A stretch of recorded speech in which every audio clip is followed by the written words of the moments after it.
નમસ્કાર મિત્રો, સ્વાગત છે આપ સર્વનું તમારી પોતાની યુટ્યુબ ચેનલ વિદ્યાશાળામાં. ધોરણ 5ની જે નવી સ્વ અધ્યયન પોથી આવી ચૂકી છે. આપણી ચેનલ ઉપર આ નવી સ્વ અધ્યયન પોથીના બધા જ વિષયના બધા જ પાઠના સંપૂર્ણ સોલ્યુશનના વિડીયો પ્લસ પીડીએફ બંને મૂકવામાં આવે છે, જેની લિંક નીચે ડિસ્ક્રિપ્શન બોક્સમાં આપેલ છે. તો આજે આપણે આ વિડીયોમાં ધોરણ 5ના નવી સ્વ અધ્યયન પોથીના ભાગ નંબર 2ના પર્યાવરણ વિષયના પાઠ નંબર 6 જળ એ જ જીવન તેમનું સંપૂર્ણ સોલ્યુશન આપણે આ વિડીયોની અંદર જોઈશું. તેમનું પોસ્ટર પણ અહીં તમને આપેલું છે, જે તમે અહીં જોઈ શકો છો. શરૂઆત કરીએ પ્રશ્ન નંબર 1. નીચેનો ફકરો વાંચી તેની નીચે આપેલા પ્રશ્નોના જવાબ લખો. તો જોઈએ તળાવ. જે ફકરો તમારે ધ્યાનપૂર્વક વાંચી તમારે પ્રશ્નોના જવાબ લખવાના છે. નંબર 1. આ ફકરામાં પાણીના કયા સ્ત્રોતની વાત કરવામાં આવી છે? આ ફકરામાં પાણીના સ્ત્રોત તરીકે તળાવની વાત કરવામાં આવી છે. નંબર 2. ગળસીસર તળાવ કેમ બનાવવામાં આવ્યું હશે? તો કે સ્થાનિક લોકોની પાણીની જરૂરિયાત પૂર્ણ કરવા માટે ગળસીસર તળાવ બનાવવામાં આવ્યું છે. નંબર 3.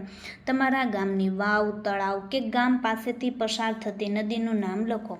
તો અમારા ગામના તળાવ પાસેથી પસાર થતી નદીનું નામ શેત્રુંજી છે. નંબર 4. તળાવ, સરોવરો કઈ રીતે ભરાતા હોય છે? તળાવ, સરોવરો વરસાદના પાણીથી ભરાતા હોય છે. પ્રશ્ન નંબર 2. નીચેના પ્રશ્નના જવાબ લખો. નંબર 1. નદી પર નાનો આડબંધ બાંધીને બનાવવામાં આવતા કૃત્રિમ તળાવને કયા નામથી ઓળખવામાં આવે છે? નદી પર નાનો આડબંધ બાંધીને બનાવવામાં આવતા કૃત્રિમ તળાવને ચેક ડેમના નામથી ઓળખવામાં આવે છે. નંબર 2.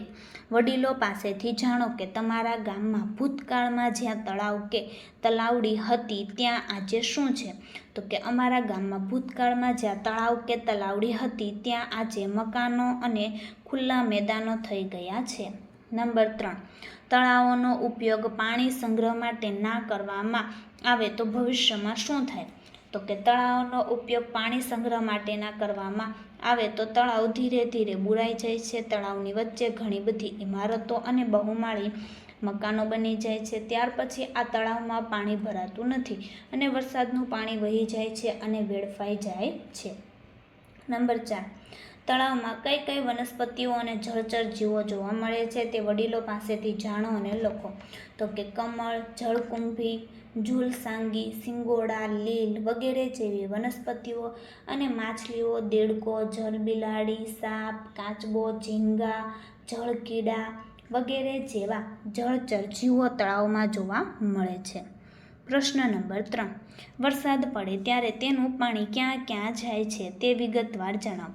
તો કે સરોવરમાં જમીન પર પડેલા વરસાદનું પાણી ભૂગર્ભ ગટરમાં થઈ નદી, નાળા અથવા સમુદ્રમાં જતું રહે છે અને ગામડાઓ અથવા ખુલ્લી જગ્યામાં વરસાદનું પાણી તળાવમાં તથા નદીમાં વહી જાય છે અને કેટલુંક પાણી જમીનમાં પણ શોષાઈ જાય છે.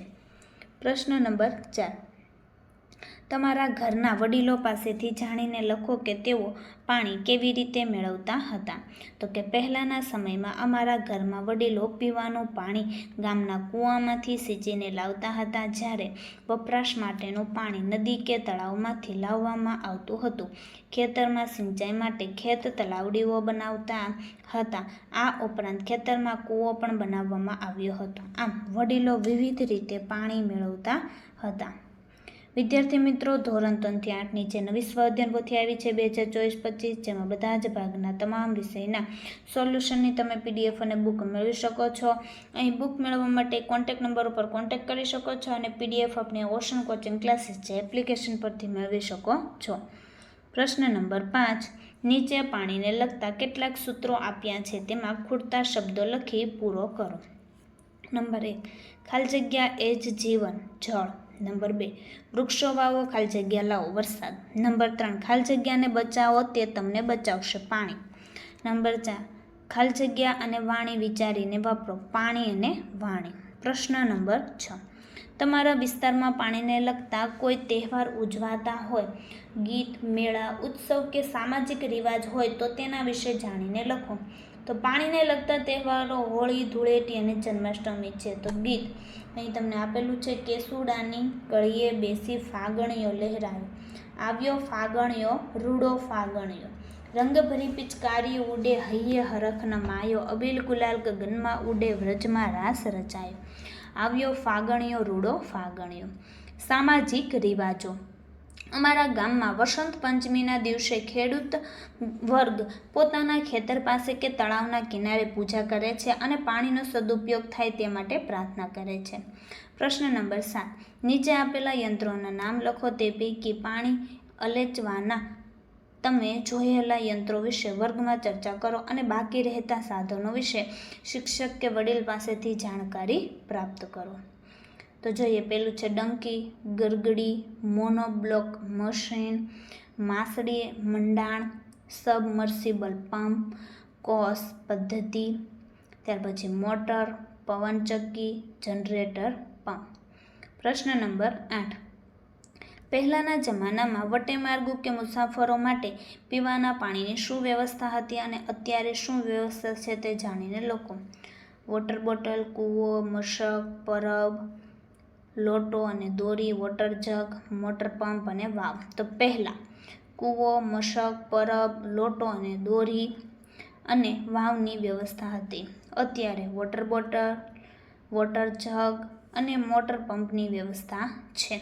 તો વિદ્યાર્થી મિત્રો, ફરી આપણે મળીશું જે બીજા વિષયની નવી સ્વ અધ્યયન પોથીના સંપૂર્ણ સોલ્યુશન સાથે. આ વિડીયોની લિંક તમે તમારા મિત્રો દોસ્તોને જરૂરથી શેર કરજો, જેથી તે લોકોને આ સોલ્યુશનનો લાભ મળી રહે.